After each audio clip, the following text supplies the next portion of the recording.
Hello and welcome to Pierre News, and we have a very unusual setup for now, but yeah. For today's news, we are going to report about a concerning news coming from Denmark and Sweden. Lately in Sweden and Denmark, the people have been burning Qurans because they abuse the freedom of speech they have. These burnings are mostly done by far-right groups. Like I said, since there is freedom of speech, they are allowed to disrespect any form of holy texts, including the Quran.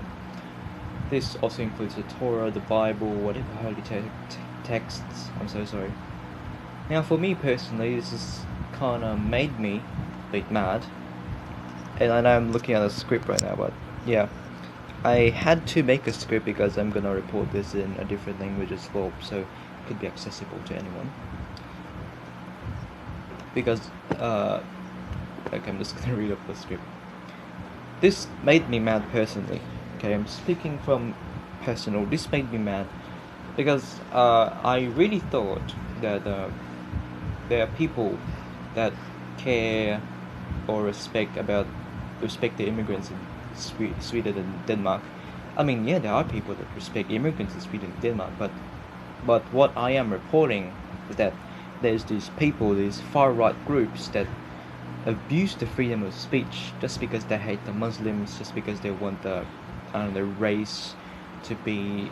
Well, they never said the reason. I looked at news articles and they never said the reason on why they are burning Qurans recently. Like, I just want to know why they would burn Qurans. Now, in the editions of other two languages, it will be a bit short because there's not much extra commentary like the English one.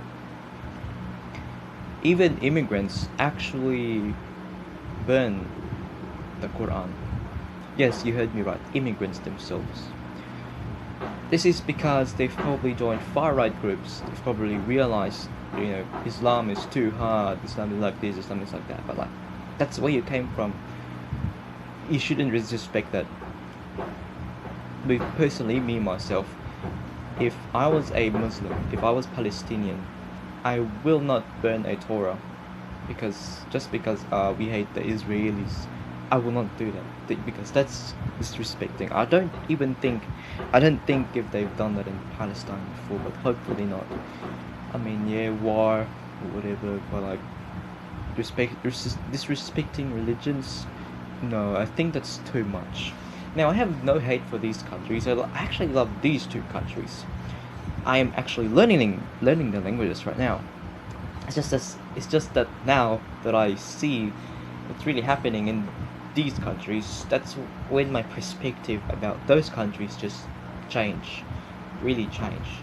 I've seen America before. Before, when I was a kid, I thought America was a very cool place. But as time went by, 2020 happened, then my Then my perspective about America just changed. My perspective about countries changed. Back then I thought Britain was this really classy, cool country as well. But when I learned that they had the biggest empire, my perspective changed. When I learned about their abuses, my perspective changed. So of course I have to accept it like that, because it happened. Yeah, every country has a bad side. Not every country is good. Everyone I've seen, they are romanticizing about Japan. Now, here's what you have to know: Japan has a bad side as well. Not every country has a good side. Even Japan's neighbors, they have a bad side. Russia, China, South Korea, it has a bad side.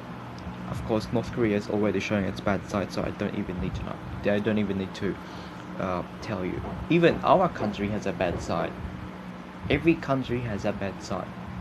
New Zealand may be beautiful, but inside New Zealand there's gangs, especially in the South Island. Australia, that's my favourite country. May be beautiful, but the government is kind of dishonest. Now, like I said, I don't have hate for these countries. my perspective just changed, just the way I see them. You know, I personally don't hate these countries. It's the government that's doing this, not us, not the people. Well, some people are forced into doing this because of the government. So yeah, and there's no weather for now. I'm really sorry. This is the news for now. I will see you in the next edition, and goodbye.